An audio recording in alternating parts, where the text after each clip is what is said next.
Muy bien. Ahora, en muchas de las ocasiones la muerte nos da un miedo terrible, pero nos llama la atención como por cuándo podría ser que llegue ese momento, ¿no? Que es algo muy fuerte y que nos da, reitero, mucho miedo, Gabriel. Entonces tengo que recordar unas palabras de el anciano de Días. Recuerden que cuando yo hablo del anciano de Días me refiero al mismo Jesús. Lo que pasa es que Daniel le llamó así en su visión del capítulo 7.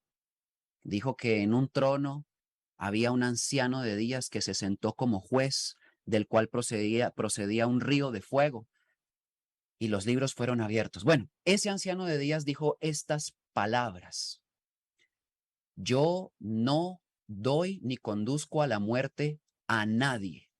La muerte la encuentra el ignorante de la luz que la busca.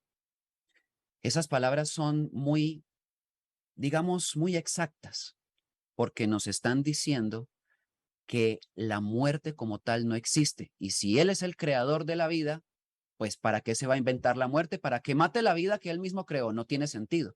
La muerte se la inventó otra cosa. Y eso es lo que nos ha hecho olvidar nuestra condición de la cual ya hablé al comienzo, de inmortalidad y vida eterna. Básicamente es por eso que le tienen miedo a la muerte de las personas en este planeta, pero eso no pasa en los demás planetas. Allá, primero, nadie se muere. Segundo, nadie le tiene miedo por esa razón a la muerte. Tercero, conocen perfectamente los fundamentos de la vida, no solo propia, sino universal, de todas las criaturas y los seres que habitan en la creación. Y bajo esa condición son muy poderosos y en la tierra, como se carece de ese conocimiento, el hombre nacer no pide, vivir no sabe y morir no quiere. Y ese es el paradigma de la estupidez de la humanidad terrestre, no porque sea estúpida, sino porque a raíz de que nos coartaron mucho conocimiento, la ignorancia nos ha vuelto erráticos en el proceder y parte de ello es tenerle miedo a la muerte. Sabemos que cuando nacemos, Gabriel, lo único seguro, pero realmente lo único seguro que tenemos es eso, la muerte. Y aún así, a pesar de que lo sabemos y lo entendemos perfectamente, hay un gran temor. Y creo, o crees tú, que en algún momento eso cambiará. Las antiguas culturas no era ningún problema para ellos la muerte, pero para nosotros sí. Claro, eso va a cambiar y muy pronto. Pensemos en los grandes conocimientos de lo que aquí en el planeta Tierra la gente ha llamado maestro o guía. Pero no hablemos de todos, hablemos de uno específico, hablemos de Jesús. Jesús siempre habló de reencarnación. Lo que pasa es que las religiones vaticanistas han sesgado ese conocimiento porque todas provienen de una raíz judaica. Y este pueblo cortó o cercenó, mutilando múltiples fragmentos de las escrituras antiguas, lo que Jesús advertía de la reencarnación, pero no lograron, no tienen la inteligencia suficiente para cortar todos los conocimientos que él cifró, y esta es una prueba de ello. Cuando Jesús dice abiertamente, hablando de Juan el Bautista, y si queréis conocerlo, él es aquel Elías que habría de venir. Jesús está señalando que Juan es el mismo Elías que volvió, pero Elías vivió 900 años antes de ese tiempo. Quiere decir que es el mismo individuo, pero en dos tiempos diferentes, o sea que se trata de reencarnación, pero no es solamente Jesús. Comunidades ancestrales de Sudamérica y prácticamente de todo el mundo hablaban abiertamente de reencarnación. Incluso en la India lo saben, aunque está tergiversado. ¿Por qué lo saben? Es sencillo, porque si la lógica de la lógica dice que el cuerpo no representa la vida real, el hecho de que este cuerpo fenezca no quiere decir específicamente que yo dejo de existir. Mi espíritu continúa y ahí el concepto de muerte cambia. Ya no hablamos de la muerte como una gran calamidad. Y por eso es que para muchas civilizaciones, no por creencia, sino por un profundo conocimiento espiritual, no era algo terrorífico, sino que era un, ¿por qué no lo decimos? Un cambio de camisa, ¿cómo le llaman en México? De remera, De o un playera, cambio de vestido, o de playera. sí. Eso es la muerte, que yo me quito Digamos que yo tengo un carro y ya está muy viejo y le suena todo.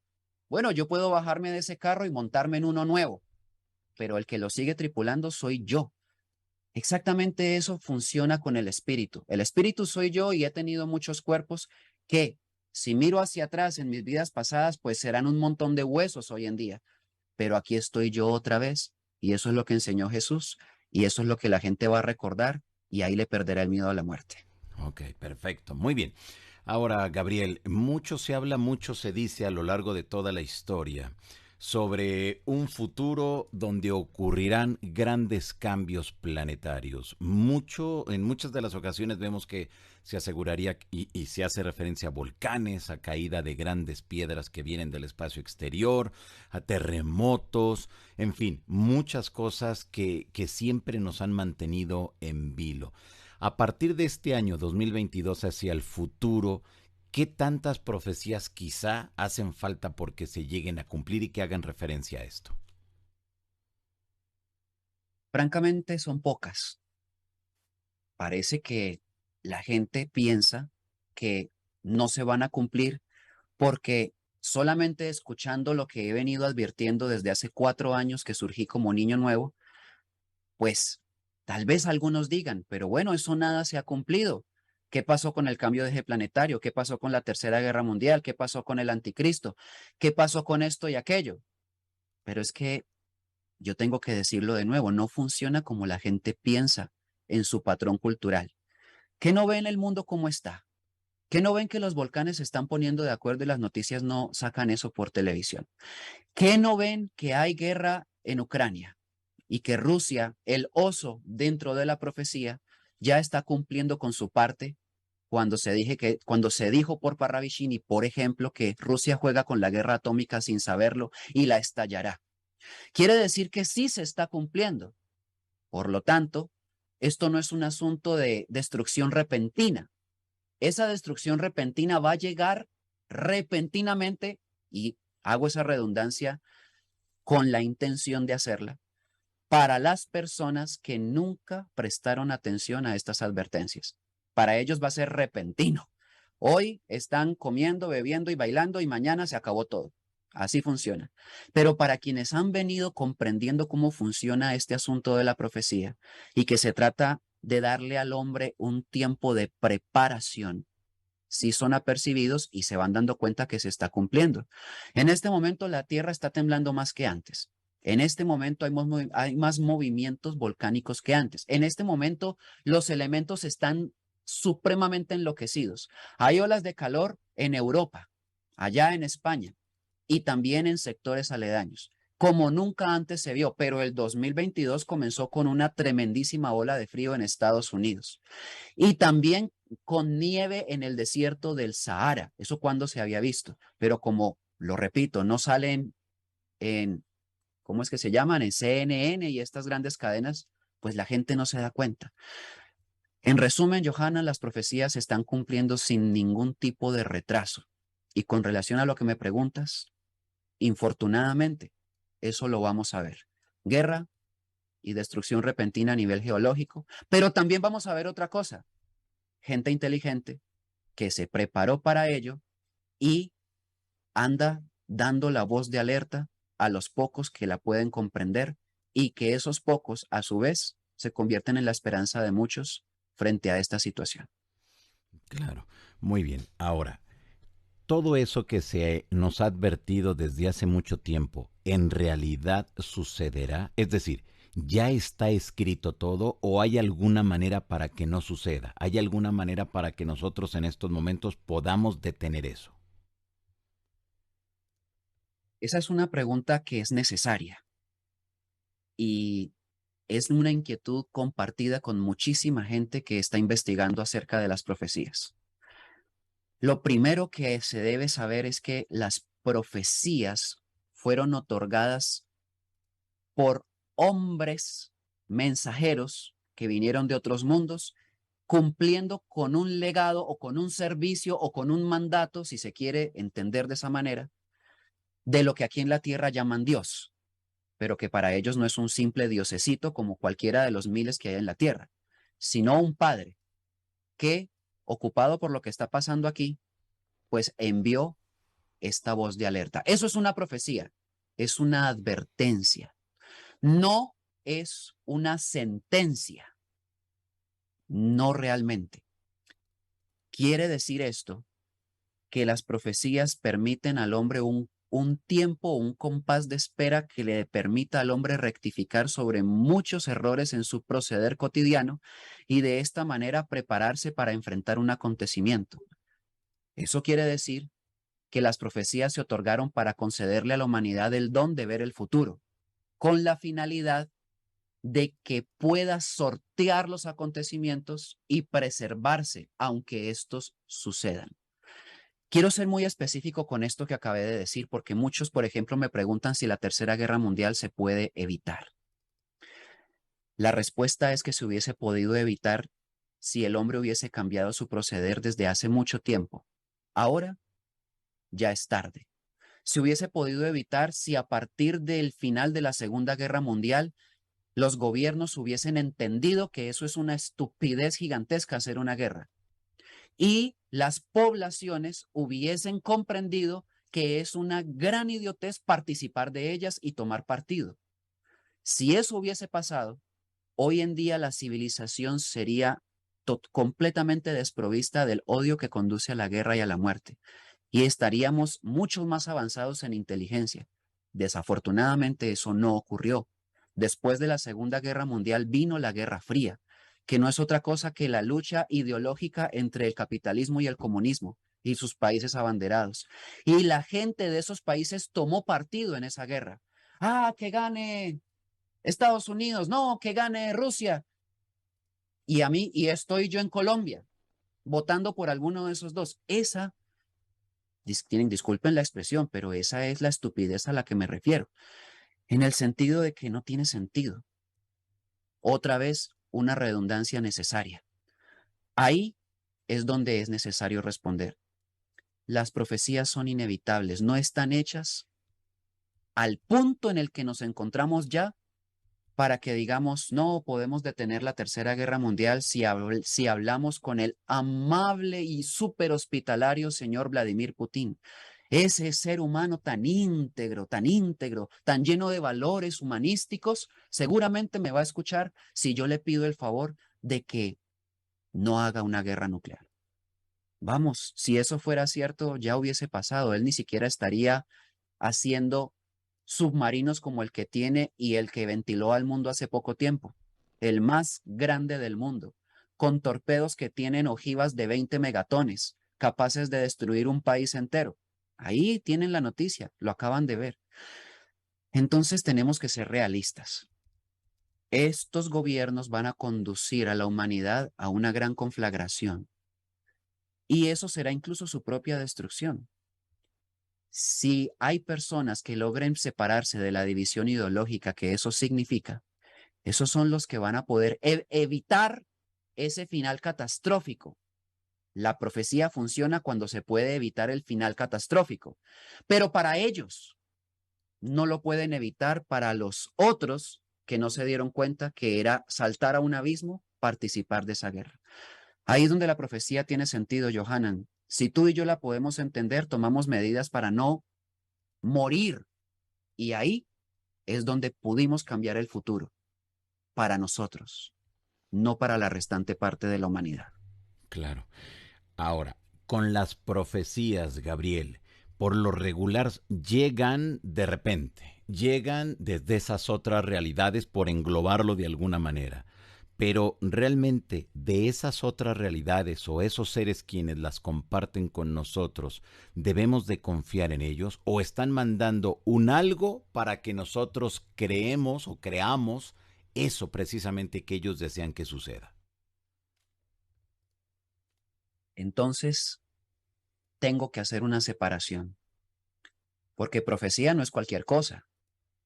Profecía no es cualquier mensaje canalizado por un cualquiera que de repente dijo, me conecté con el arcángel Miguel que me habló a la cabeza y me dijo que todos deben vivir en paz y armonía, entonces ya me volví profeta. Infortunadamente de eso está lleno el mundo en la actualidad. ¿Qué es una profecía realmente? Solo la respuesta la da Pedro. Pedro, el apóstol. Él dijo esto: ninguna profecía es de interpretación privada, o sea, no es propiedad de ningún hombre, porque éstas fueron inspiradas por una inteligencia superior a la humana, llamada Espíritu Santo. Claro, el Espíritu Santo, según la religión, podrá ser cualquier cosa, pero de lo que él hablaba no es de lo que en las religiones se cree. El Espíritu Santo, de acuerdo a lo que enseñó Jesús, es el Espíritu que gestó el universo entero. Es un vientre de creación, una fuerza femenina que es la madre de todo. Y ese espíritu fluye como inteligencia a través de todos los hombres del universo, excepto de los que están desconectados de esa fuente. Ese es el caso de la humanidad terrestre, excepto, a su vez, de los apóstoles. Estos se conectaron y le llamaron inspiración divina a algo que no es otra cosa que una comunicación directa con una gran conciencia creadora. Ahí ni siquiera estamos hablando de una persona o de un ser de otro mundo. Estamos hablando de la inteligencia detrás de lo que creó el universo, que fluye por cualquier persona que la conozca y se conecte a ella. Eso lo llamaron el verbo. Así pues, las profecías vienen de una fuente insondable de sabiduría que no pudiésemos configurar en una persona o individuo. ¿Quiénes son los que las trajeron? Ahí sí ya es diferente. Ahí sí podemos hablar de mensajeros de las Pléyades, o mensajeros de Venus, o mensajeros de la constelación de Leo, o de Acuario, o de Escorpio. No hay de otras partes, solo de esos lugares es el plan de ayuda a la humanidad terrestre. Si hablan de otras civilizaciones que vienen de Sirio, de Draco, de Orión, de Zeta Reticuli, de Zeta Silón, de Lira, son otros seres que no tienen nada que ver con profecías. Esa es la rebelión extraterrestre que denunció Apocalipsis 12:7 y dice que engaña al mundo entero. Para poder resumir la respuesta, las profecías vienen de una fuente única de luz que tutela el universo y que en este planeta se conoció por medio de Jesús. El principal profeta de todos es Él. A mí me sorprende al día de hoy cómo tantas religiones enseñan a Jesús y tantos miles de millones o cientos de millones de personas lo siguen y ninguna de estas ha comprendido que Jesús es un profeta y que el fin del mundo lo anunció él. Se levantará nación contra nación, reino contra reino. Habrá pestes en diferentes lugares. Acaba de pasar una pandemia o todavía está por ahí y la gente no ve que eso lo dijo Jesús. Es decir, que él es el espíritu de la profecía. Mayas, incas, hopis y todas las civilizaciones que tengan profecías están conectadas a esa fuente.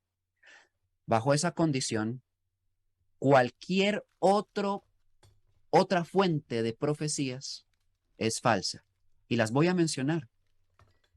La mediumnidad no es una fuente de profecías, porque ésta obedece a espíritus desencarnados que toman posesión de cuerpos de gente débil de mente y de espíritu que se presta para eso, para que una cosa indeterminada que ni siquiera tiene cuerpo propio se manifieste a través de ella. Eso no es fuente de profecía. Segundo, las canalizaciones, que son invasiones mentales de entidades que se hacen pasar por seres de luz, no son ninguna fuente de profecías. Si eso fuera una fuente de profecías, entonces Jesús no hubiese tenido que nacer en la tierra con cuerpo humano, sino que canaliza a cualquier persona que ande por ahí y dice lo que tiene que decir a través de ella.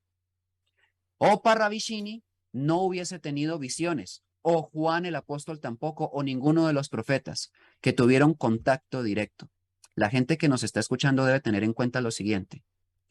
Los hombres de las Pléyades tienen cuerpo propio y no necesitan abandonar el que tienen para tomar el cuerpo de un pobre terrestre místico y fanático para dar mensajes a través de él.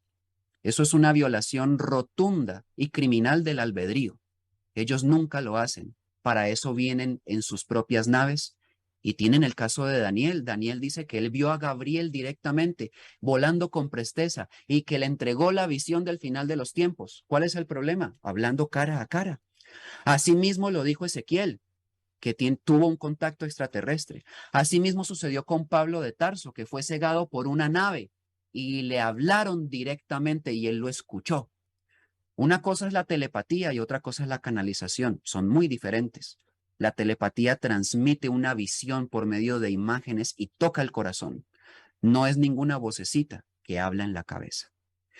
Pienso, pudiendo decir muchas cosas, Johanan, que en lo que he explicado hasta ahora hay herramientas para que la gente pueda diferenciar una fuente original de profecías, desde Jesús, apóstoles y mensajeros de otros mundos, y, digamos, fuentes fraudulentas o pseudo proféticas que tienen que ver con todos los movimientos nueva era que en este momento están en apogeo en el planeta Tierra. Muy bien. Ahora, cuando escuchamos ya en conjunto, no de manera particular, toda esta información, ¿qué es lo primero entonces que tenemos que checar? ¿De dónde viene? ¿Cuál es el origen? Y si es así, después, ¿qué tendríamos que hacer con esa información, Gabriel? ¿Qué le tendrías que decir a la gente? Primero, que no le tengan miedo a las profecías. ¿Quién le tiene miedo a Jesús? Yo pregunto, ¿verdad que ninguno? Nadie. Bueno, posiblemente los que lo mataron en su tiempo son los que le tienen miedo a que él vuelva otra vez, pero nadie más. Si Jesús es el modelo perfecto de amor, de comprensión, de perdón, de misericordia, es la bondad encarnada, el verbo hecho carne, se dice de él. Pues si eso es así, ¿por qué deberíamos tenerle miedo a las profecías si éstas vienen de él como principal exponente? Deben recordar que Jesús es el autor del Apocalipsis y todo el mundo le tiene miedo al Apocalipsis. Esa es la prueba de que nadie sabe qué es. Y tal vez algunos estén pensando, pero ¿cómo va a decir Gabriel que Jesús es el autor del Apocalipsis si la escribió Juan? Claro, Juan la escribió, pero recuerden que fue porque Gabriel se presentó frente a él, otra vez un contacto estelar, y le dijo, escriba lo que le voy a decir porque esto viene del que es, el que era y el que ha de venir. Y ese es Jesús. Jesús mandó a Gabriel a dictarle a Juan el Apocalipsis. Jesús es el verdadero autor de la misma. Y el Apocalipsis es una profecía hermosa. Es la revelación de un nuevo tiempo posterior al caos en el que estamos ahora. ¿A quién no le gustaría saberlo? Ese es el gran engaño. ¿Qué tenemos que hacer frente a la profecía? Sumergirnos en ella, sin ningún temor, dedicarnos a estudiarla y a comprenderla. Y una vez lo hayamos interpretado, dedicarnos a ejecutarla, a accionarla. Si la profecía dice que muy pocos entenderán, pero estos entendidos resplandecerán como resplandor del firmamento. Eso es lo que nos toca hacer. Hablar, decir la verdad, enseñar que hay un nuevo tiempo, que hay un futuro y esa es la esperanza, pero también prepararnos. Si viene una guerra y la gente que está en Rusia se da cuenta que allá va a estallar, pues ¿qué van a hacer si quieren sobrevivir? Salgan de allá. ¿Qué podríamos pensar nosotros acerca de lo que dijo Jesús en Mateo 24? Que se predicará el evangelio del reino y luego vendrá el fin. Y si el fin es esa guerra, ¿el evangelio del reino no será esa profecía o todas las profecías? Si yo escucho que allá va a suceder y me voy de ese lugar y me salvo gracias a ello, ¿ese no es un evangelio de salvación? Quiere decir que las profecías se convierten en una herramienta de alta inteligencia para los supervivientes del final de los tiempos. Eso es lo que nosotros tenemos que hacer con ella.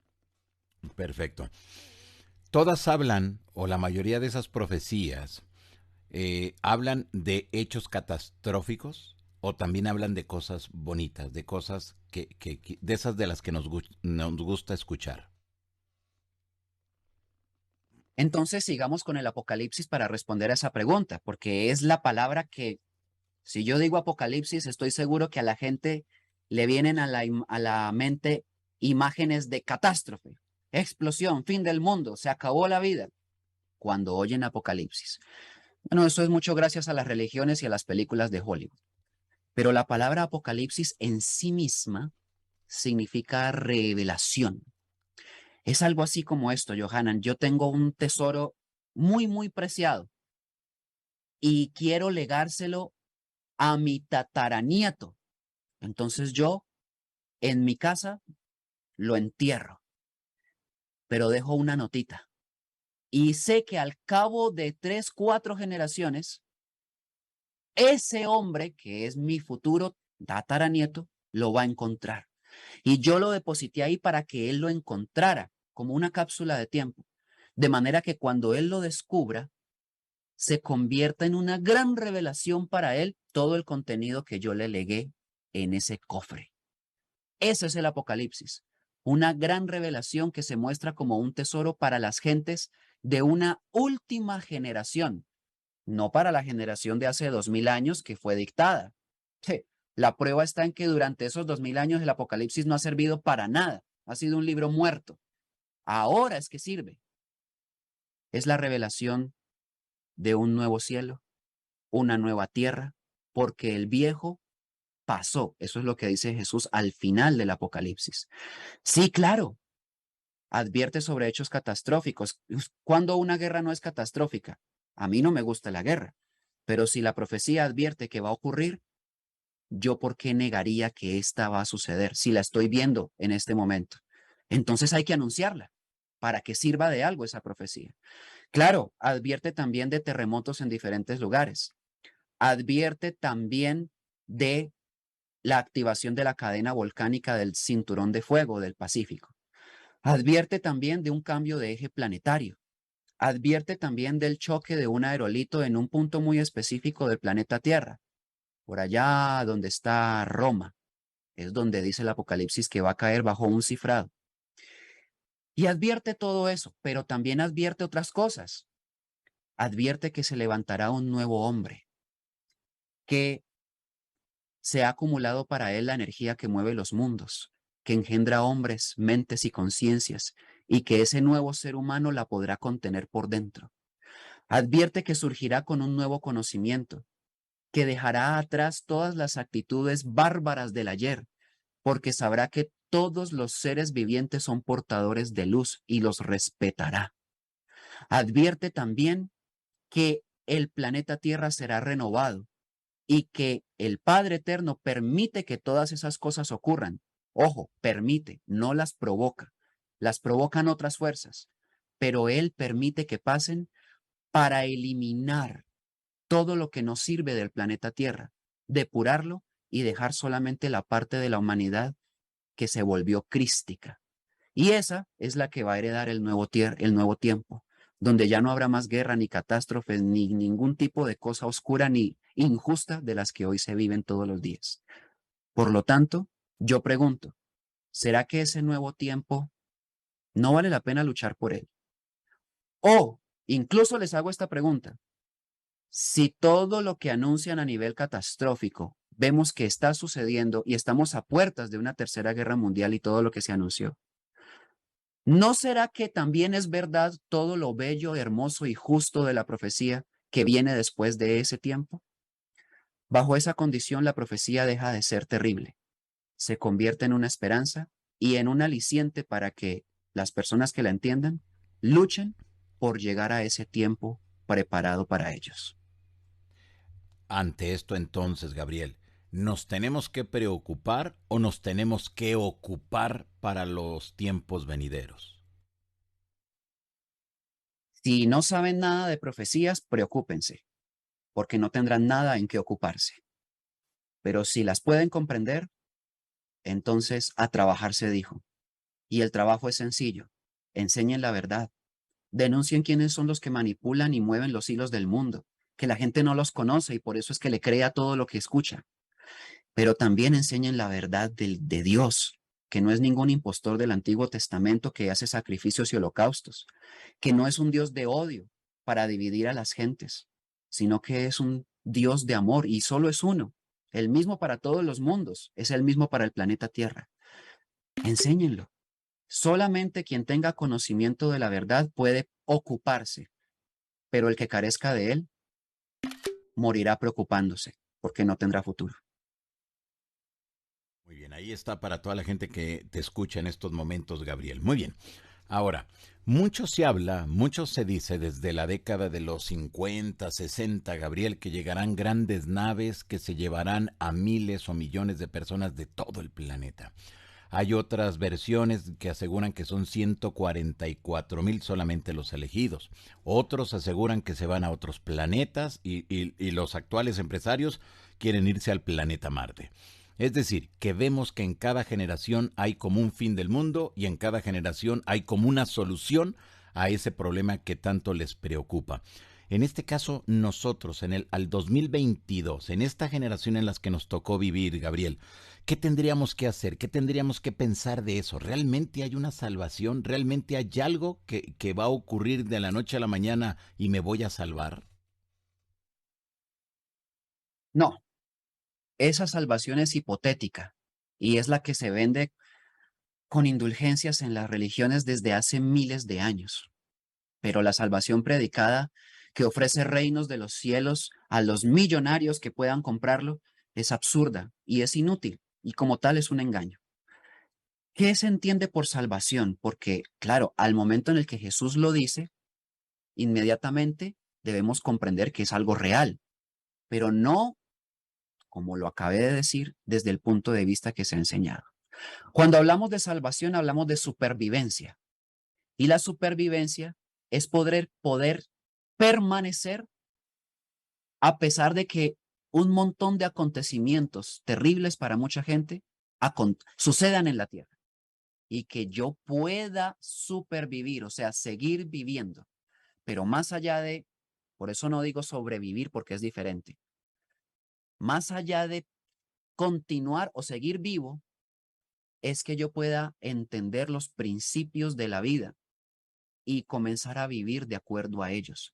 Allí, Johanan, por ejemplo, tú y yo nunca nos vamos a odiar. Ese es un principio de vida, que el odio no existe, solo el amor. Y que el amor va a unir a todas las personas, no en la carne, sino en el espíritu, en la bondad, en la amistad y en la hermandad. Y en ese nivel de inteligencia, la gente puede vivir. Ahí ya podemos hablar de salvación. Es decir, que cuando Jesús dijo, por causa de la maldad, el amor de muchos se enfriará. Eso significa que van a caer en odio y si caen en odio van a participar de la guerra y ahí se van a morir. Pero el que persevere hasta el fin, ese será salvo. O sea, ese supervive a todos estos acontecimientos. Y perseverar hasta el fin es permanecer en las leyes que él enseñó. Ámense los unos a los otros, dejen de andar como tontos peleando por todo. Bueno, él no lo dijo así, pero yo lo digo para que se entienda lo que él quiso enseñar. Ámense como yo les enseñé, pero tampoco le hagan a otro lo que no quisiera que le hagan a ustedes. Mira tan sencillo que es, y si yo pongo en práctica eso, ¿no será que el mundo cambia? Al menos mi entorno. Y si todos los demás lo hacen, no pasará. Quiere decir que la salvación tan pregonada no va a funcionar a menos que el hombre cambie su proceder. Y ahí es donde tiene esperanza. ¿Qué quiere decir esto? Porque me hablaste del arrebatamiento. Yo tengo que responder a esa pregunta. Quiero decirles a todos que eso es real. Sí van a venir naves y sí van a levantar a muchísima gente. Hay naves en las que caben perfectamente 10,000 personas, 100,000 personas, 1,000,000 de personas. Son naves, hay naves, no van a venir a la Tierra esas de las que voy a hablar, pero hay naves tan grandes que parecen planetas. Y de hecho, tienen tanta luz que brillan como estrellas o soles en la noche. Muchas de las luces que se ven en el firmamento a veces no son cuerpos celestes, son naves que se estacionan. Y aquí los científicos dicen que son estrellas fugaces, esos que se ven aparentemente como lluvia de meteoritos. No, ninguna estrella fugaz. Son naves moviéndose a velocidades hipersónicas. Esas naves, dice el Apocalipsis, que van a venir aquí. También lo dijo Pablo de Tarso. ¿Qué es lo que es falso? Esa es la parte real. Voy a decir la que es mentira. que van a llevarse a un montón de corruptos y estúpidos que creen que por ser ricos se van a salvar y se los van a llevar a otro planeta. No, así no funciona, porque esos hombres que tripulan esas naves son muy inteligentes y obedecen a un plan creador. Y si van a preservar la vida de los más perversos de la Tierra, ahí entran los políticos y los que hacen maldad y todos estos gobiernos tan inecuánimes están allí. Esos no tienen parte con ese proceso de arrebatamiento, llamémoslo así, pero realmente es un proceso de rescate y reubicación de personas. ¿Cómo va a funcionar? En vez de llevárselos a Marte o a otro mundo, los van a reposicionar en lugares de remanentes ya previamente establecidos en América del Sur. Si hay gente que espiritualmente tiene una medida para ese nuevo tiempo en el que solo los más aptos van a vivir y se encuentran terriblemente ubicados, por ejemplo, en Japón. Por allá, de pronto tú te fuiste a Japón y te agarró la Tercera Guerra Mundial en Japón. Pero Johanan Díaz y su familia tienen un nivel espiritual que amerita que superviva. De allá te levantan y te ponen en América del Sur. Y ese es el famoso arrebatamiento. ¿Qué sentido tiene que nos lleven a otro planeta? Entonces, ¿para qué fue hecho la Tierra? ¿Ustedes creen que esas teorías de purgatorios, que la Tierra es un purgatorio en el cual nacimos para pagar karmas? Miren bien el planeta, ¿no les parece hermoso? ¿No les gustan los océanos, los mares, los ríos, los valles, los collados, las montañas? ¿No les parece hermoso el canto de las aves y sus colores? ¿Creen que esto es un planeta para pagar karmas? No. Este es el planeta hogar y morada de la humanidad terrestre, que fue invadido por otra fuerza, es diferente. Pero como esa fuerza se va a erradicar, nosotros vamos a recuperar el control del planeta, no para apoderarnos de él, sino porque somos los legítimos dueños de él. Vamos a seguir viviendo aquí. Y bajo esa condición, esa será la función de las naves que en diferentes profecías aparecen para ayudar a la gente. Ese es en un más o menos el modelo de supervivencia, quedando por decir muchas cosas que sobre ese asunto yo puedo aclarar. Muy bien. Es decir, entonces, que no nos llevarán a otros planetas como se asegura, que nos llevan a otros planetas donde no hay maldad, donde todo está muy bonito, donde vamos a ser eternos. Y si es así, Gabriel, entonces en esa reubicación que tú nos mencionas en América del Sur, si se llevarán a mucha de esa gente que tiene ese nivel,